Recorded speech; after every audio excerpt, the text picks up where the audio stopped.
ఇంతమంది ఫ్యాన్స్ వచ్చారు, మరి డ్రెస్సింగ్ బాగుండాలి కదా డోరేమోన్, ఏదో ఒకటి చెయ్యి. అది కరెక్టే.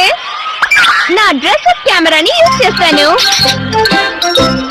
ఓకే, ఇది అదిరిపోయింది.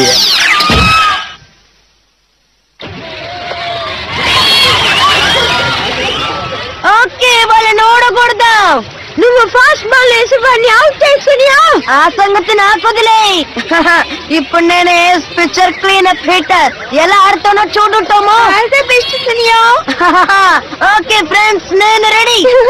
సునియో చాలా హ్యాపీగా ఉన్నాడు, ఎందుకంటే జియాన్ ప్లేస్ లో తను ఆడుతున్నాడు కదా. అంటే సునియో రెగ్యులర్ పిక్చర్ కదా, నువ్వేమంటున్నావు? నేను కన్నెక్ట్ చూస్తే అంతా జై జై. ఒక సరికొత్త పాటను పాడబోతున్నాను. యంగ్ గై అండ్ డంప్లింగ్, రెడీయా? ఏమంటున్నారు?